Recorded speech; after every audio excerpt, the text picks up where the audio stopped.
कि सारा जीवन हमारा बीता जा रहा है और एक भी हमारे जीवन में संतान नहीं है। क्या किया जाए? आत्मदेव इतने दुखी हुए, इतने दुखी हुए। एक दिन बोले ऐसा जीवन जी के करूंगा क्या, ऐसा जीवन जी के मैं करूंगा क्या, इससे तो अच्छे मैं जीवन का प्राणांत करूं। एक पुत्र के ना होने के कारण आत्मदेव ने निश्चय कर लिया हम मृत्यु को गले लगाना। क्यों? क्योंकि मनुष्य के जीवन में जब अंधकार होता है ना, अज्ञानता होती है ना, तो उसे कोई रास्ता नहीं सूझता है, जबकि जिंदगी का मृत्यु ही निर्णय नहीं है। आत्मदेव एक पुत्र ना होने के कारण आज मरने जा रहा है। बोले आज मैं जिंदगी का अंत कर दूंगा। और आत्मदेव जैसे ही घर से बाहर निकले राजमहलों से, तो चले जा रहे घनघोर जंगल। और जैसे जंगल में प्रवेश किया तो एक वहां तुंगभद्रा नाम की नदी है। तुंगभद्रा नाम की नदी है। बोले इस नदी में कूद कर प्राण दे दूंगा। और जैसे ही नदी में प्रवेश किया है तो देखो भगवान की कृपा क्या है कि जब हरि कृपा, आज यहाँ संत का मिलन हुआ आत्मदेव से, कि जब हरि कृपा हो जाती है तो संत मिलन हो जाता है। जब हरि कृपा हो जाती है तो संत मिलन हो जाता है।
सारा जीवन तो अंधकार में बीत गया है, क्योंकि जीवन में कुछ समझ लो ये संत कृपा क्यों हुई है।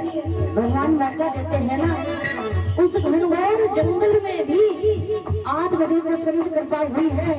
फिर जब संत कृपा हो जाती है, जब संत कृपा हो जाती है, जब संत कृपा हो जाती है, भगे बंद करने लगे हो जाता है। संत कृपा हो जाती है, भगे बंद करने लगे हो जाता है। जब संत कृपा हो जाती है, जब संत कृपा हो जाती है, जब संत कृपा हो जाती है, जब संत कृपा हो जाती है, भगे बंद करने लगे हो जाता है।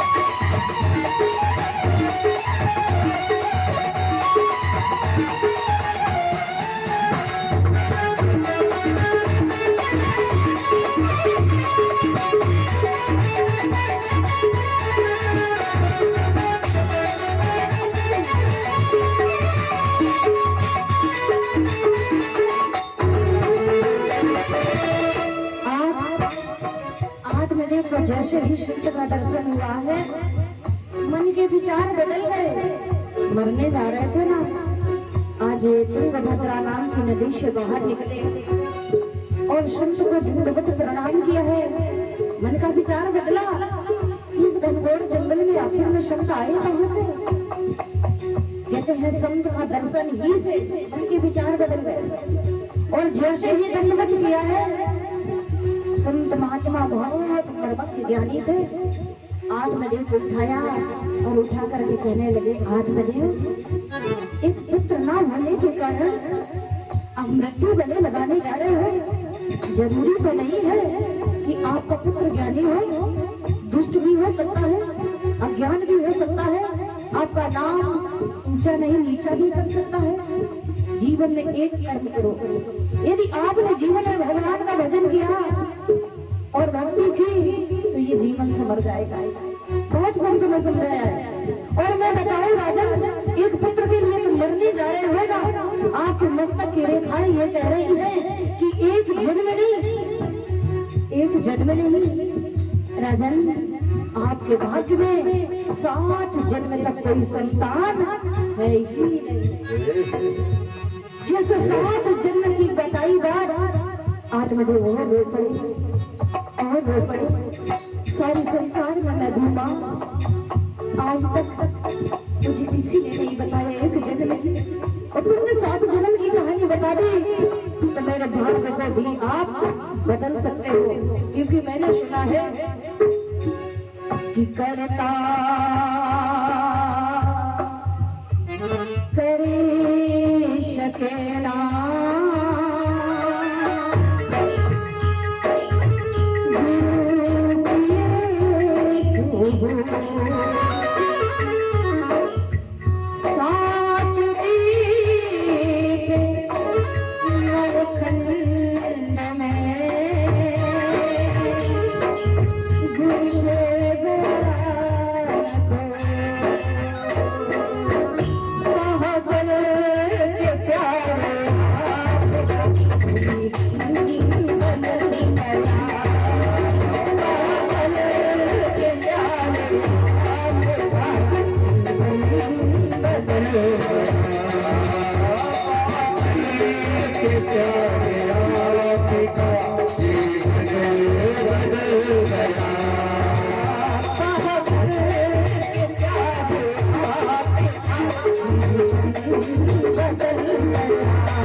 महात्मा के चरणों में गिर पड़े। जीवन में किसी ने नहीं बताया, पर आपने मेरी 7 जन्मों की इन रेखाओं को पढ़ लिया। गुरुवर, आज मेरे भाग्य को बदलना होगा। क्यों?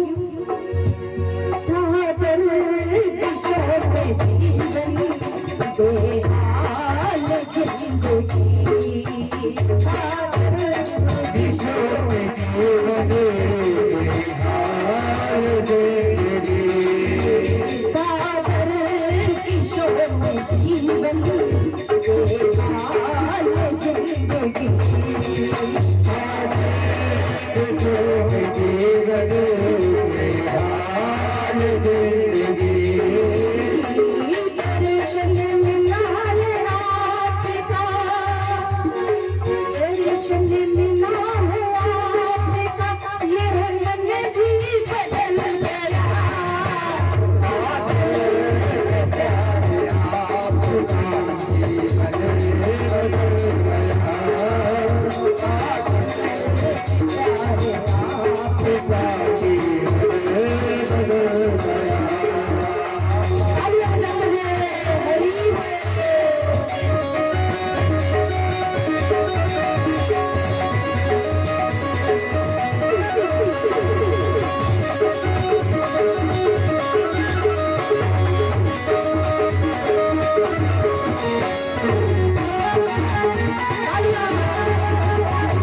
इस संसार की हवाएं थी ना, ये संसार मुझे जीने नहीं देता है। कहते हैं जाके एड़ी लपटी भाई तो क्या जाने देर बराई। आज मेरी संतान नहीं है या जिसकी नहीं है उसका दुख वही जानता है। इसलिए संसार की हवाएं मुझे बहुत पा रही थी। आपके दो शब्दों से मेरा जीवन संतुष्ट होने लगा है। इसलिए मेरे भाग्य को बदला महात्मन। क्यों?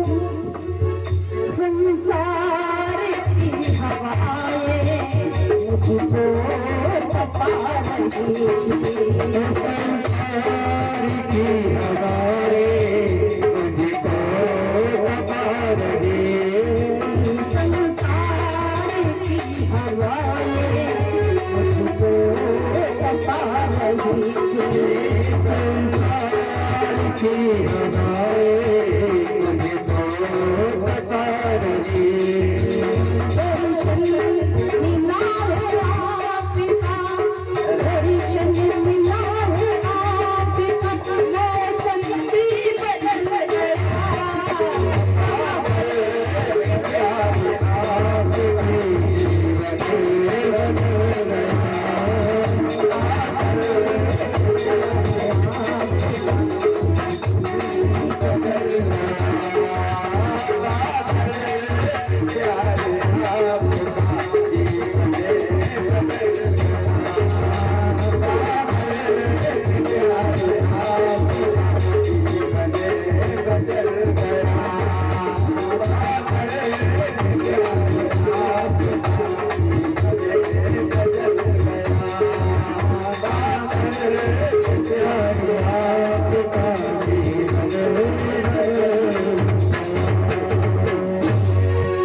भगवान की तनिका रहा न होश रे, ये मन भी बदल गया।